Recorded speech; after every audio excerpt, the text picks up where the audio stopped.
Hello all, I just want to quickly go through how I do my PO4 tests currently using the handheld colorimeter by HANNA Instruments or HANNA Checker, whatever people want to call them.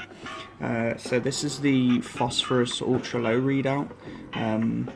This is in parts per billion. So with this readout, with a little bit of converting, you're able to really fine tune your PO4. So anyone who, I don't know how seriously you take your tanks or whatever, or if you got corals like, you know, some of the SPS like Acropora and stuff that really require you to have a bit more stability in PO4, which is something I've struggled with for some time. So I've used this machine to really help me dial everything down. And before I actually start doing the test, because with this particular test kit, once you start, you want to sort of just motor through until it's you know, finished or whatever. So that's the machine itself, you know, not that big, still decent size, fit in your hand. Anyway, so there's a couple of points I wanted to make before I actually start doing the test, and it's just like tips and stuff really, the things I think you should do if you go ahead and get one of these, or you know, it's something you're looking into or whatever.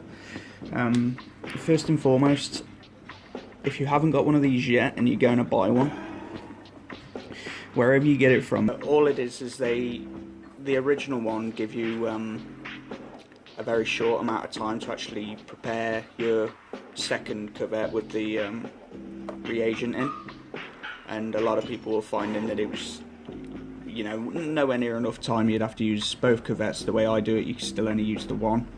I just find it easier. So either end of 2018 or beginning of this year, 2019, sometime around there, they re-released it.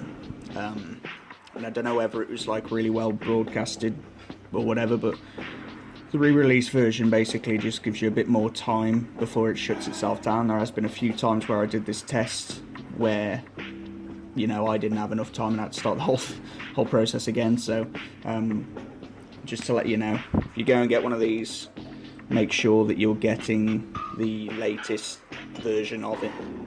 Something else with this, when you go to get one of these, do yourself a favour and buy yourself a bunch of reagents. Like I always have, when I get stuff, I get like a ton, and this doesn't include all the ones I've already got through. I think you get about 7 or so with the kit, but honestly, don't, you know, do yourself a favour, don't tell yourself that, oh, it's alright, by the time I've used these 7 I'll have bought another, because you might not have done. And if you're really serious about it and you want to fine tune your system, get yourself a pack. It's not that expensive, and you do get a bloody wad with it. So, you know, by the time you've got through that wad, you probably have figured out what you're doing by then, and you've probably streamlined your system a little bit more by then.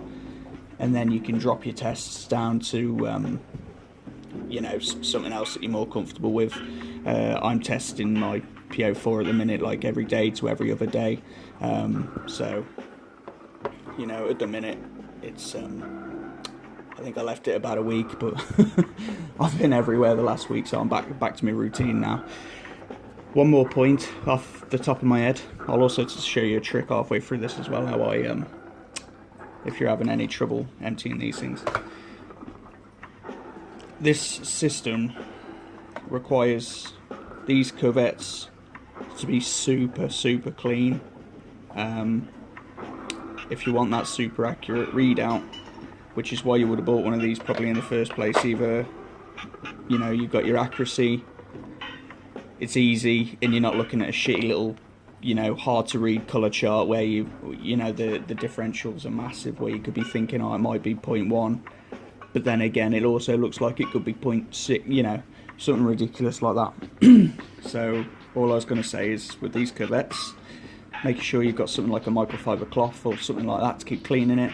When you're done using, you want to clean it out with RO water, and then on top of that I also leave it upright, and I also clean the lids. A lot of people you know, chuck the lids back in the box or whatever. If you're going to clean the cuvette, you're best cleaning the lid too, because you're going to be inverting it and shaking it up and stuff, so that's something else that's good to do. And to be honest with you, which I found with my DKH alkalinity checker version of this machine, no matter how good you clean these cuvettes, they still get a bit scummy after a while, which is going to impair the readout, because there's like a little laser thing in there. You can go through HANNA Instruments site and actually buy the cuvettes. Again, they're not that expensive. You're going to invest, you know, 70 or 80 quid or whatever it is on one of these machines, then you may as well keep it up and do it properly. So every, I don't know, it's up to you how long, but every so often it wouldn't hurt to buy a couple more cuvettes, maybe, I don't know, go by eye every 6 months or something like that, or it depends how good you can keep them, I suppose. So before I actually start my test, this has been cleaned out, RO, all the rest of it I was just on about. I also chucked some salt water in just before I use it out of the tank and give it a really good thrash about. So it's been re-cleaned out with the tank water. So I'll do that now. So now we can go ahead and fill this up. You'll see a 10mm mark there. So fill this up with tank water to the 10mm mark. Now, I've seen some people say that you need to go by the outer rim of the water line to the 10mm mark, or the centre level of the water inside the cuvette to that water mark. I don't think it really makes any odds which one you choose, but I would recommend whatever you do the same thing every time.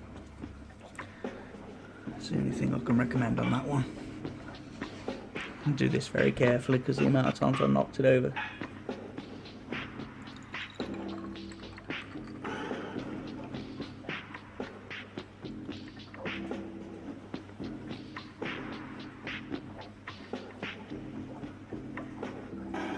So that's about bang on, I think. So now you'll need to take the cuvette, put the cap on. You can probably see here that there's a bunch of air bubbles. So what you want to do is tip your cuvette up like that and just spin it slowly, and that'll just grab all the air bubbles, take them all out. You don't want any air bubbles off.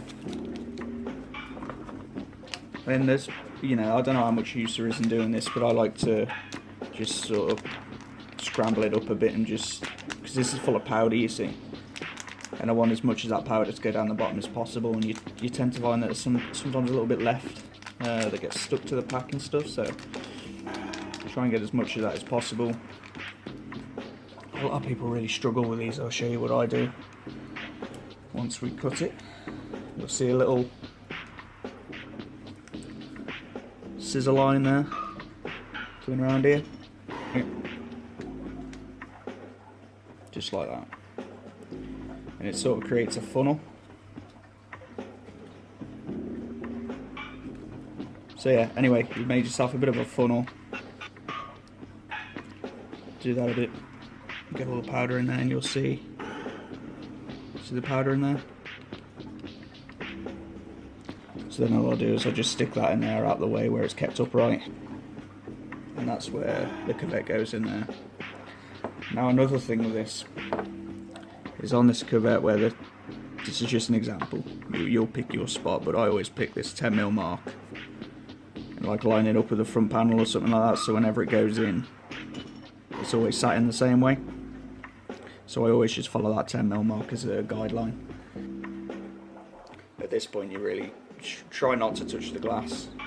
If you do touch the glass, try and clean your prints back off with the microfiber cloth that I mentioned earlier.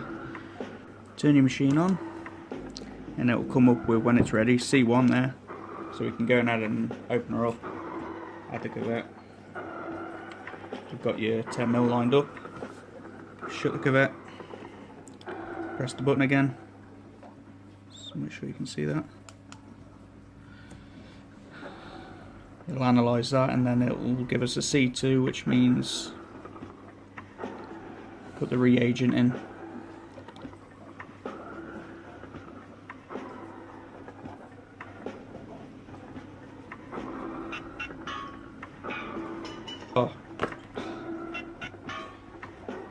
Right, so we'll put our reagent in now, take the cap off.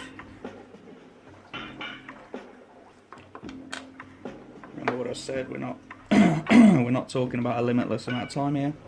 So we'll just take our sample stuff.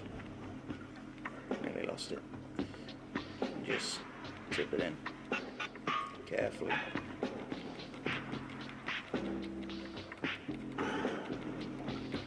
I'll say carefully, that's probably the roughest roughest example you've ever seen on YouTube. Chuck the lid back on, give her a mix up. So mix it up.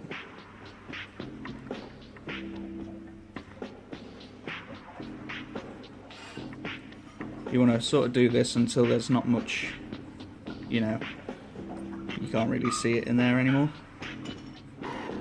It says you're meant to be really gentle and stuff, but with the time factor, I don't think we've really got time to be super gentle, but you can see it's basically clear there.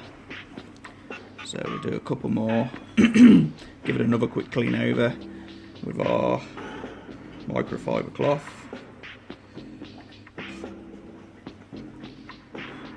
Right,